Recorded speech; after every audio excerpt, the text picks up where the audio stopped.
Seorang yang sudah sampai usia 40 tahun, maka Allah mengingatkan dia untuk menyiapkan 5 bekal utama sebelum dia kembali pada Allah Subhanahu wa ta'ala. Hati-hati yang sudah sampai 40 tahun, jika anda belum memiliki satu di antara 5 ini, anda mesti khawatir. Dan ini peringatan dari Al-Quran. Baik, 1. Qala Rabbi awzi'ni an ashkura ni'mataka allati an'amta alayya wa ala walidayya. Amanat pertama, kata Allah, dia mesti memperbanyak doa kepada Allah Subhanahu wa ta'ala agar dibimbing. Banyak doa agar dibimbing mensyukuri nikmat hidup, plus bisa meningkatkan bakti pada orang tua. 1. Rabbi auzi'ni an ashkura ni'mataka allati an'amta alayya wa ala walidayya. Perhatikan baik-baik. Ya Allah, mohon bimbing saya untuk selalu bisa mensyukuri segala nikmat yang telah Engkau berikan pada saya sekarang, 1, dan pada kedua orang tua saya. Baik, jadi kalau sudah sampai usia 40 tahun, pertama, anda memohon doa kepada Allah untuk dibimbing terus bersyukur kepada Allah. Ini yang mau saya tegaskan. Lihat baik-baik. Apa itu syukur?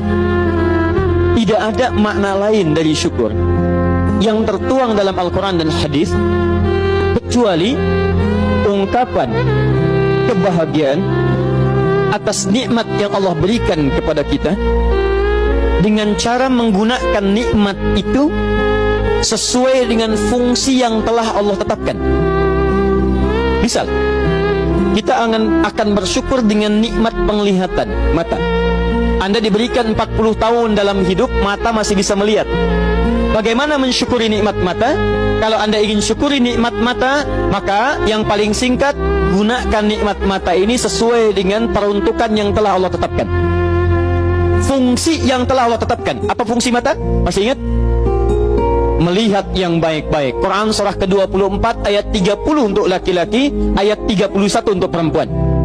Qul lil mu'minina yaghuddu min absarihim.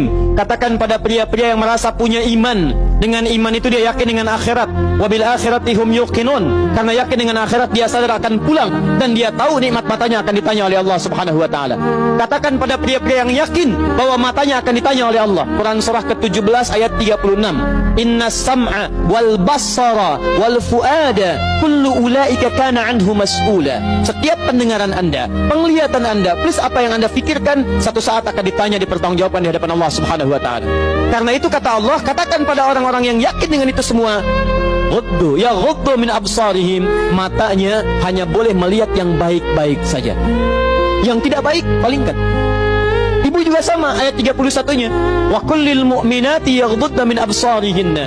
Katakan pada perempuan yang merasa yakin dengan Allah, yakin akan pulang, yakin akan ditanya, matanya hanya boleh melihat yang baik-baik saja menurut Allah. Yang tidak baik palingkan. Di ghaddul basar itu bukan nggak boleh lihat, Pak. Ghaddul basar itu silahkan lihat, tapi ketika yang dilihat tidak baik menurut Allah, maka palingkan dari itu semua. Ini tidak tepat, teman-teman sekalian. Anda hanya mengucapkan alhamdulillah ya, sampai sekarang penglihatan masih baik. Belum cukup. Baik itu dipakai lihat apa? Penglihatannya baik, tapi masalahnya yang dilihat baik tidak. Itu poinnya.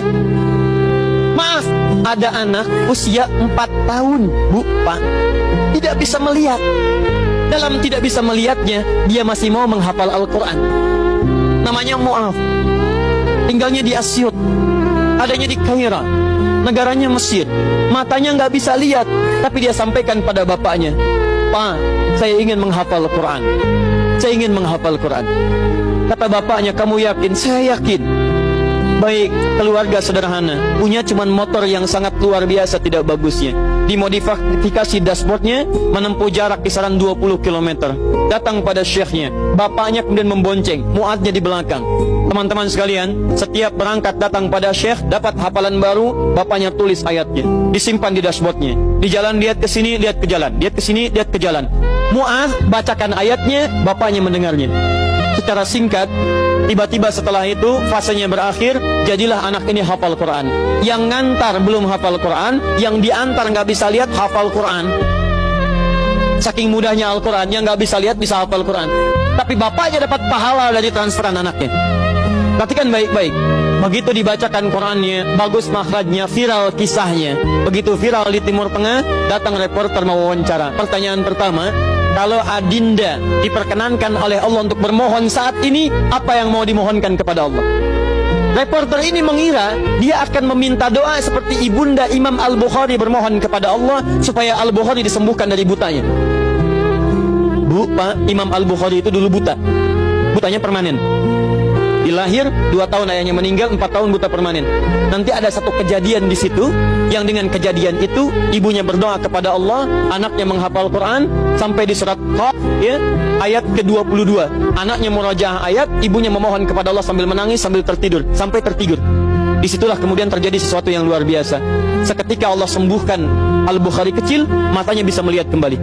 Karena kajian kita bukan di sini, lain waktu nanti saya terangkan.